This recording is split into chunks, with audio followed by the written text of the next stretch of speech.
avec, pour commencer, le témoignage de Sophie Lapérouza, que j'accueille sur ce plateau, donc de la société Barjane. Donc, Sophie, vous allez nous parler de l'entrepôt, mais d'une manière un petit peu particulière, puisqu'on va parler de l'entrepôt dans une approche sociétale et environnementale. Bonjour et merci de nous accueillir sur ce plateau. Donc Barjane, c'est un groupe immobilier qui est composé de 45 personnes, qui a été créé en 2006. Et bon, on l'a vu, la logistique a montré son importance dans cette crise sanitaire. Mais ce qu'on veut avant tout, nous, chez Barjane, c'est essayer d'être un acteur de la transformation du secteur et de changer l'image de la logistique dans l'acceptation collective. Donc, chez Barjane, on prend en charge des projets de A à Z, depuis la conception clé en main du bâtiment jusqu'à la gestion, puisqu'on reste propriétaire de nos bâtiments, en passant par la réalisation du chantier et l'intégration en centrale photovoltaïque sur les toitures. Aujourd'hui, on a un peu plus de 500 000 m² de bâtiments qui sont développés sur toute la France et au Royaume-Uni. Et dès le départ, dès la création de Barjane, on avait la volonté de créer des bâtiments qui soient plus responsables, et parce qu'on était conscient de l'impact que pouvaient avoir ces grands bâtiments sur l'environnement. Donc pour faire cela, on s'est appuyé sur des certifications, la certification ISO 14001 dès 2009, et puis en 2015, on a élargi à toutes les thématiques de la RSE, via le label Lucie, qui est basé sur la norme ISO 26000. En parallèle de ça, nos bâtiments ils sont également certifiés selon des référentiels durables, HQE ou BREEAM, et puis Biodiversity. Donc concrètement, qu'est-ce qu'un entrepôt Barjane, une fois qu'on a dit ça?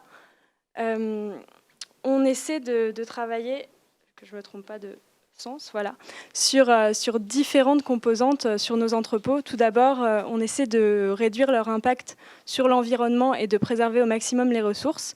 Donc ça passe par différents axes. Tout d'abord, l'intégration du bâtiment à la nature, en créant, comme vous le voyez, des franges paysagères autour de notre projet, en systématisant une gestion alternative des eaux pluviales qui nous permet de créer des bassins végétalisés qui sont aussi plus agréables pour les riverains et pour minimiser l'impact sur le paysage. Également, en insérant nos bâtiments, en créant des toitures végétalisées ou des façades végétalisées, ça c'est quelque chose qu'on va développer de plus en plus. Et puis, on veut viser une neutralité carbone de nos bâtiments.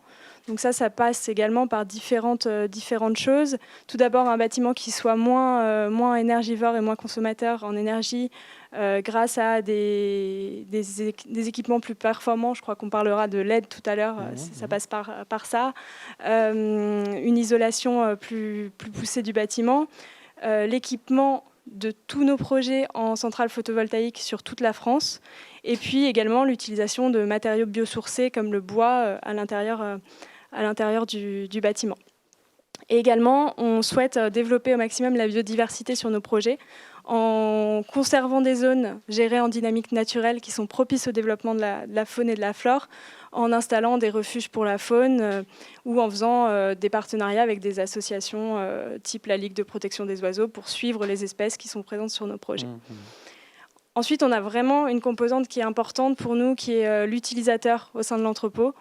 Nous, on pense que des beaux bureaux, des salles de sport, des potagers partagés, c'est pas uniquement dédié à des bureaux en cœur de ville, et qu'il faut que les personnes qui travaillent dans ces entrepôts aient aussi accès à ça. Donc, on travaille sur des bureaux et des locaux sociaux qui soient plus modernes, plus design, grâce à un travail avec des architectes d'intérieur notamment. Dans l'entrepôt en lui-même, on met des charpents de bois. On essaie de maximiser également l'éclairage naturel et les vues sur l'extérieur pour que ça soit plus agréable.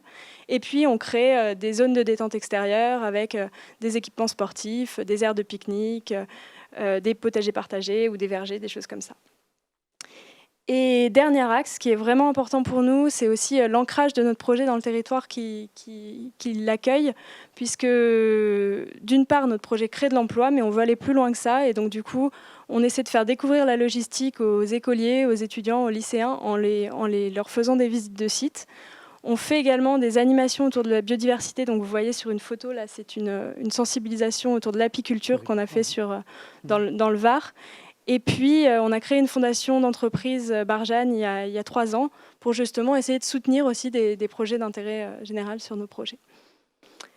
Donc, nous, on essaie de continuellement aller plus loin, essayer de trouver des nouvelles solutions plus vertueuses, plus innovantes. Donc, on est à l'écoute de toute solution si des spectateurs veulent nous contacter pour nous donner des solutions. Donc, on vient de voir, on peut peut-être la repasser. Donc, on avait votre contact ici.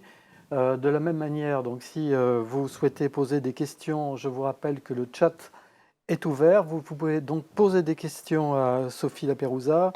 Et donc, on ne peut pas vous répondre en direct compte tenu du temps imparti, mais par contre, Sophie se fera un plaisir de vous répondre dans les prochaines heures ou les prochains jours. Avec plaisir. Merci Sophie. Merci beaucoup.